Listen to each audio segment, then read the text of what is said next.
Hey everyone. Today I'm joined by Camille Batiste. Camille has held a number of leadership roles across ADM and Honeywell, culminating in her role as SVP Global Supply Chain. Currently, she is a leadership coach and senior advisor at Boston Consulting Group. Camille, thank you so much for joining me.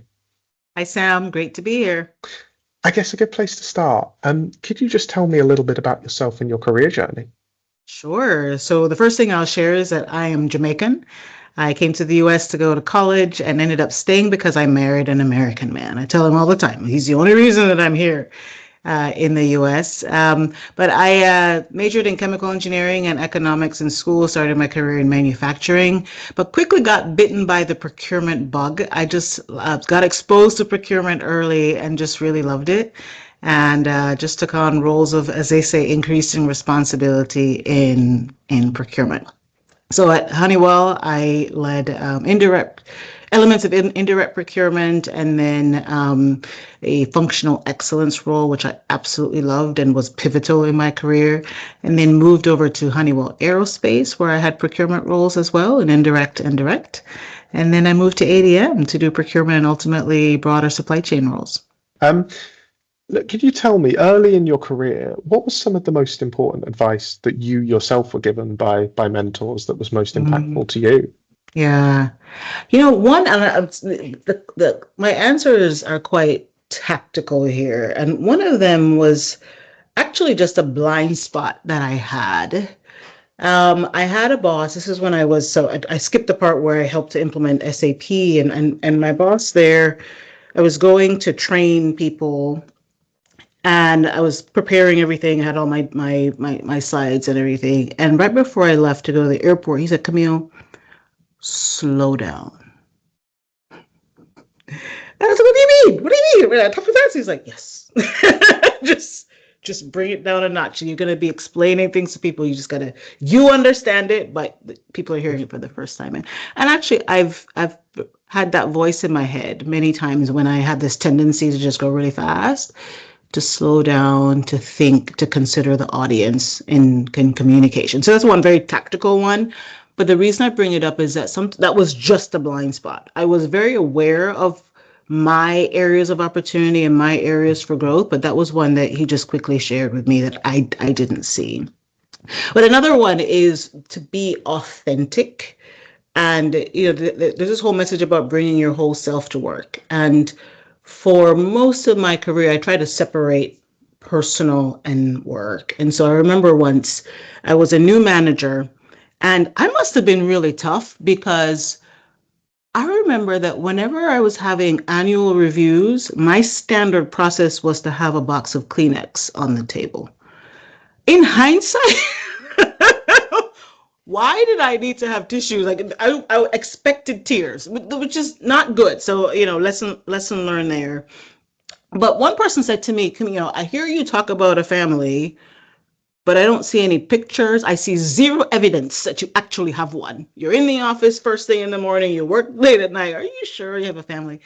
And somebody actually said, "Camille, you're a great leader in terms of you get things done and you inspire people, but they want to see all of you."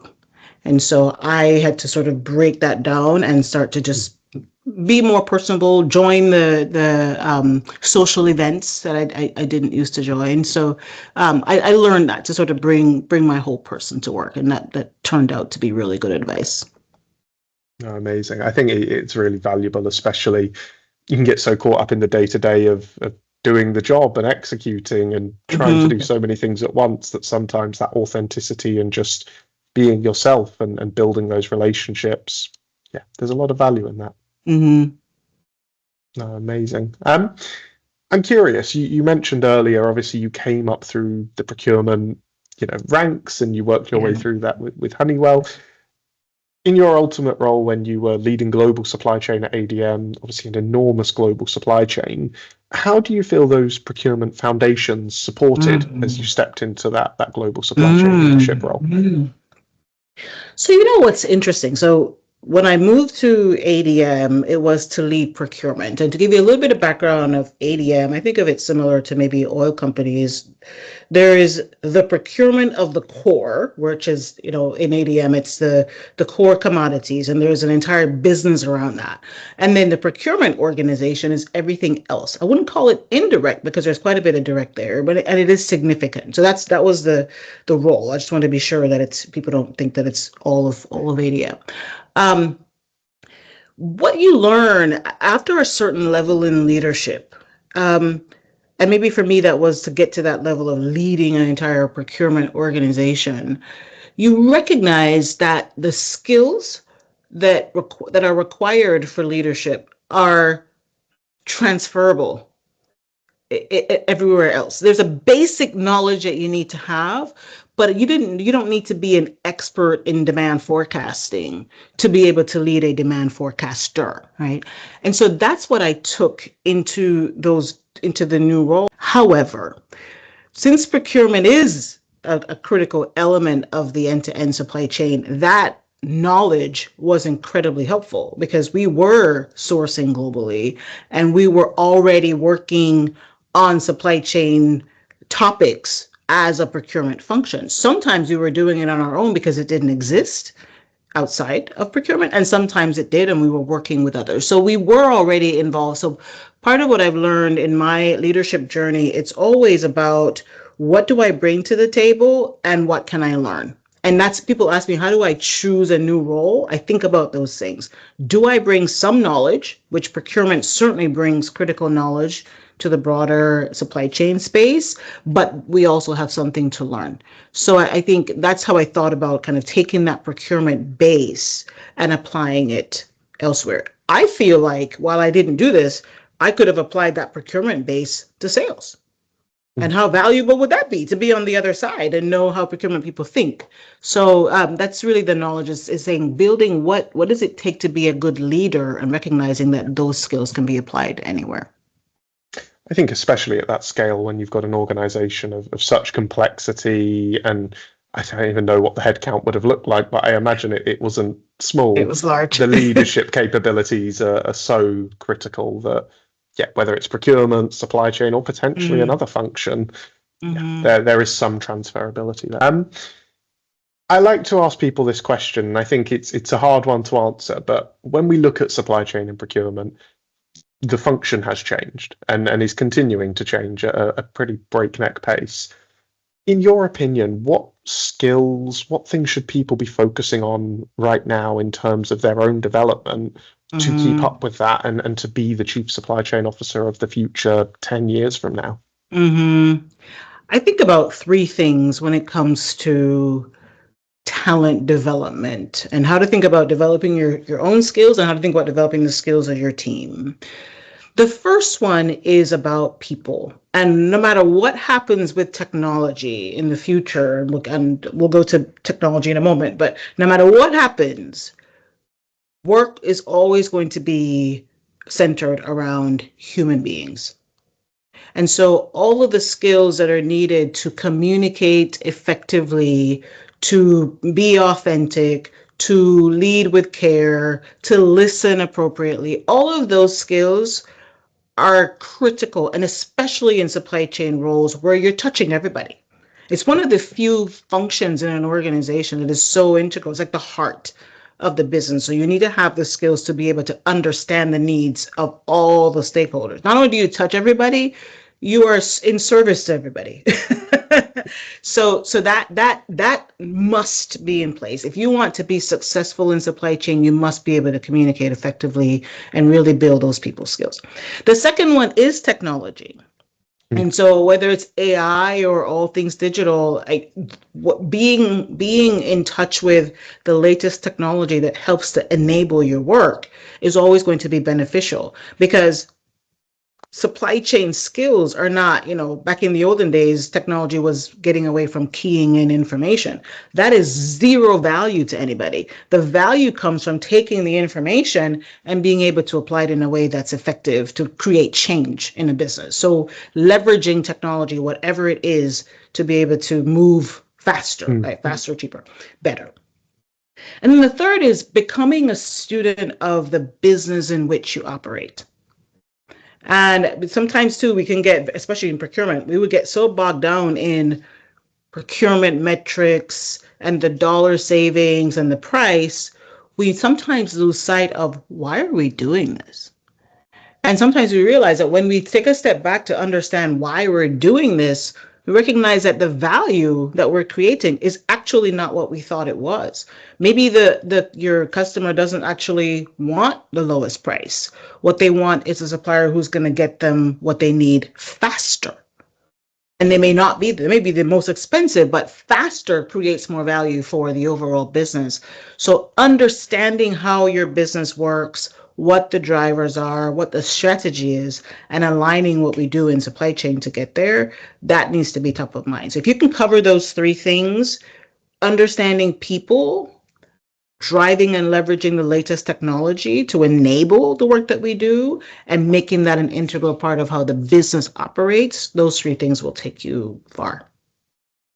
I'd love to touch on that third point a little bit more, because it's advice I hear quite a lot, and it is very important. Having that wider business understanding and learning how you interface with the rest of the business from a lower level all the way up to C-suite is so important.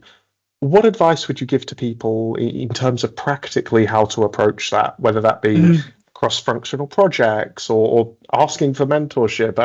What advice would you give to someone to develop that skill?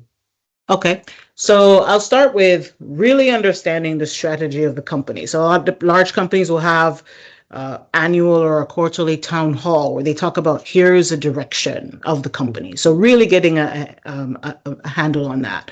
If you're working for a public company in the US and there is an annual report or a sustainability report that's being public that you can read and really say, how do we not only message what's important to us internally, how is our company messaging what's important to us externally? So really kind of getting connected to that. I highly recommend taking a role outside of supply chain at some point. I didn't do that except for that one short period of time, and then supply chain pulled me back in.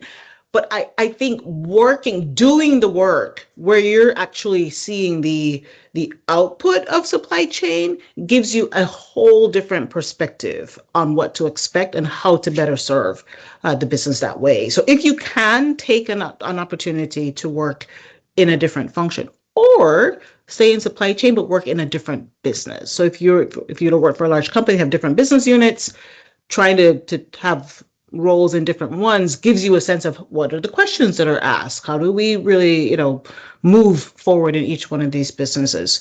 Cross-functional projects are good too. Just be sure that you're actually listening and having great conversations with other people, not just, sometimes we can walk into a room or walk into a project and say, okay, here are all of the assignments. I have my small one and I'm just going to focus on my small one. That's not going to help you, right? So the value of that is to actually be so intertwined that you understand not just what is required, but why it's required. And that really becomes the bottom line, and being connected to each one of those elements. And whether it can be upstream from supply chain, it can be downstream from supply chain, but really understanding the purpose and the why behind each of those functions allows us to be better contributors to the overall business.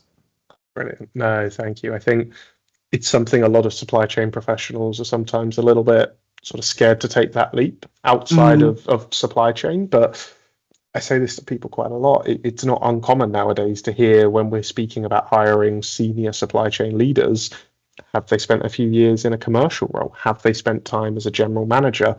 Can they understand what that looks like? Yeah. It's not necessarily essential, but it is very, very helpful. So no, really, really good advice. On the sort of flip side of that, I'm curious if you were to talk to someone who's about to graduate, someone who's just starting their career in supply chain, what would your top piece of advice be to that person? First thing is do your job. For some people it seems obvious, but I've seen people come into the organization and they want to do a lot of things and they're kind of out there and networking and having conversations, and that's great, and that's going to be my second advice. But none of that's valuable if you're actually not executing. And if there's any level in the organization that needs to execute, it is the entry level person. So do your job, and because that's how we learn. We learn from actually doing. So do the thing, right? So that's important, and do it well and deliver the results.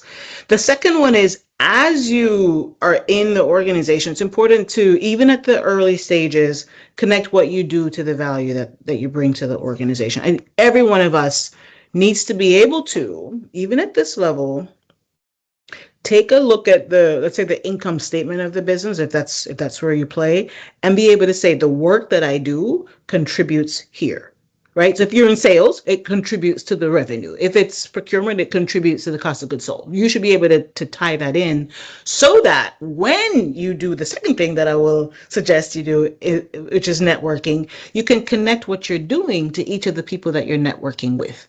Hi, I'm so-and-so. I work in procurement. I'm working on this project, on this raw material negotiation. And man, when we get this done, we're going to be able to improve our margins in this business. Oh, well, now somebody who's not in procurement or not in supply chain can see the value of what you do and why it makes sense or why it matters to them. So that's the second one. So the doing the job and can communicate in a way that people understand.